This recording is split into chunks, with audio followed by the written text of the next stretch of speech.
మంత్రి హరీష్ రావు మీడియాతో మాట్లాడుతున్నారు. ఇప్పుడు లైవ్ చూద్దాం. నేను తెలంగాణ భవన్ లో ప్రెస్ మీట్ పెడితే 2 hours కో 4 hours కో నిన్న డేట్ వేసి ఉత్తరం రాసిండు ఉత్తమ్ కుమార్ రెడ్డి.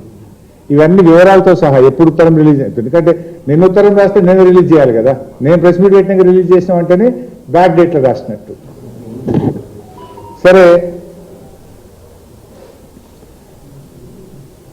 ఆ రోజు మేము బనకచెర్ల వల్ల తెలంగాణకు ఎట్లా అన్యాయం జరుగుతుంది, బనకచెర్ల వల్ల గోదావరి నీళ్లు కూడా తెలంగాణకు ఎట్లా దక్కకుండా పోతాయో బీఆర్ఎస్ పార్టీ గట్టిగా పోరాటం చేసింది.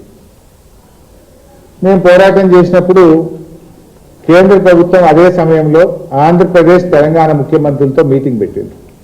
మేము ఆ రోజే చెప్పినాం, నువ్వు మీటింగ్కి వెళ్ళొద్దు, వెళ్తే అపెక్స్ కమిటీ మీటింగ్ వెళ్ళి తప్ప ఇలాంటి మీటింగ్లకు వెళితే తెలంగాణకు అన్యాయం జరుగుతుంది అని బీఆర్ఎస్ పార్టీ స్పష్టంగా చెప్పింది. రేవంత్ రెడ్డి కూడా నేను పోతలేను పోను అన్నాడు.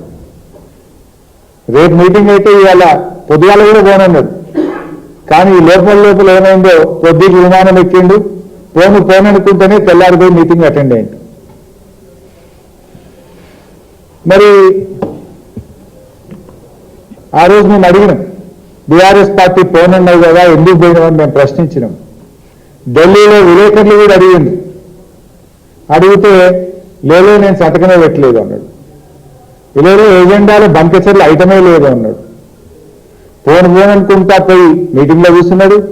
సంతకం పెట్ట అనుకుంటా పోయి సంతకం పెట్టిండు. ఎజెండాలో బనకచెర్ల గోదావరి లేదని పచ్చి అబద్ధాలు మాట్లాడిండు. మేమేం చేసినాం, ఈ ఎజెండాను బట్టబయలు చేసినాం. అయ్యా రేవంత్ రెడ్డి నువ్వు అబద్ధాలు మాట్లాడుతున్నావు, ఇదే ఎజెండా అని చెప్పి ఎజెండా కాపీని బీఆర్ఎస్ పార్టీ బట్టబయలు చేసింది. ఇది 16/7/2025 నాడు ఢిల్లీలో ఇరు రాష్ట్రాల ముఖ్యమంత్రులతో కేంద్ర జలవనరుల శాఖ పెట్టిన మీటింగ్ ఎజెండా కాపీ ఇది.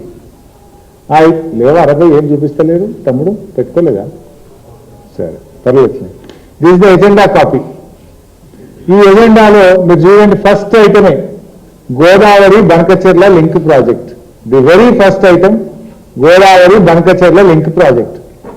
ఎజెండాలో లేదని ముఖ్యమంత్రి గారు విలేకరుల సమావేశంలో పచ్చి అబద్ధాలు మాట్లాడింది. ఆ వీడియో కూడా నేను మీకు చూపిస్తాను.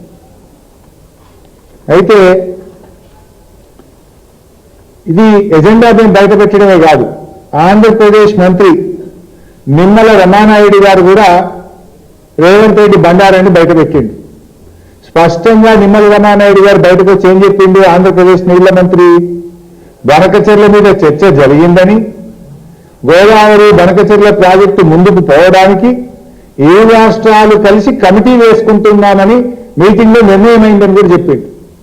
ఏది, గోదావరి బనకచెర్ల ఇష్యూ పరిష్కారానికి ఏ రాష్ట్రాలు అధికారులతో ఒక కమిటీ వేసి దీన్ని మేము పరిష్కారం చేసుకొని ముందుకు పోతాము అని చెప్పి ఆంధ్రప్రదేశ్ నీళ్ల మంత్రి కుండ బద్దలు కొట్టినట్టు రేవంత్ బండారాన్ని బయటపెట్టిండు. రేవంత్ ముఖం నల్ల ముఖమైంది. చేసిన సంకలది వచ్చి బనకచెర్లకు తల ఊపిండు.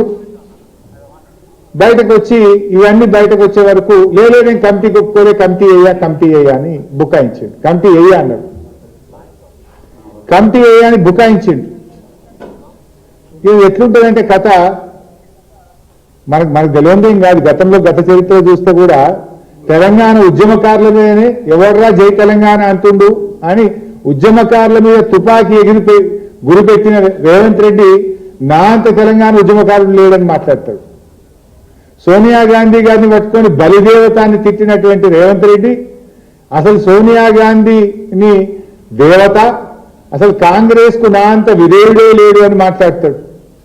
కేసీఆర్ గారు ఉద్యోగాలకు నోటిఫికేషన్లు ఇస్తే ఆ ఉద్యోగాలకు కాగితాలు పంచి నియామక పత్రాలు పంచి నేనే ఉద్యోగాలు ఇచ్చిన అనేటువంటి గనుడు రేవంత్ రెడ్డి. ఇప్పుడు బనకచెర్ల మీద అట్లా చేసిండు. బనకచెర్ల మీద మేము జంగు సైరన్ కొట్టి ఆంధ్రప్రదేశ్ హుషారు చేసింది. ఏం చేసింది, లేదు మేము బనకచెర్ల ఎంతకు తీసుకుంటున్నాము అన్నది మధ్యలో. అది ఎందుకు వెనుకకు తీసుకున్నారు అనే కనీస సోయి కూడా ఈ ముఖ్యమంత్రికి లేదు, ఈ నీళ్ల మంత్రికి లేదు.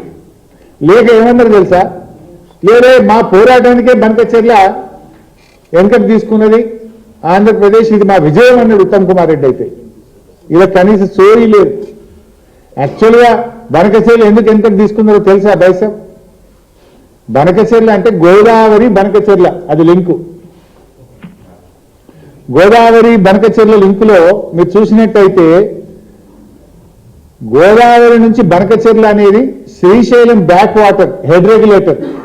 శ్రీశైలం బ్యాక్ వాటర్ లో కృష్ణా జలాలకు గోదావరి జలాలను కలిపేది ఆ డబల్ లైన్ ఉంది కదా, అది బనకచెర్ల. ఆ 2 లైన్స్ ఉన్నది. Last point is Banakacherla. Red లో ఉన్న లాస్ట్ పాయింట్ బనకచెర్ల. అయితే ఎప్పుడైతే గోదావరి నీళ్లు తీసుకుపోయి కృష్ణాలకు కలుపుతామో ఆ లాస్ట్ పాయింట్ యారో కరెక్ట్ పెట్టు బిడ్డ, నువ్వు పెట్టరా తమ్మి, ఆయన కింద తీసినవరా బిడ్డ. ఆ లాస్ట్ పాయింట్ లో పెడితే దాన్ని బనకచెర్ల అంటాం. గోదావరి నీళ్లు కృష్ణాలు కలిస్తే ఏమవుతుంది? మనకు బచావత్ అవార్డు ఉంది.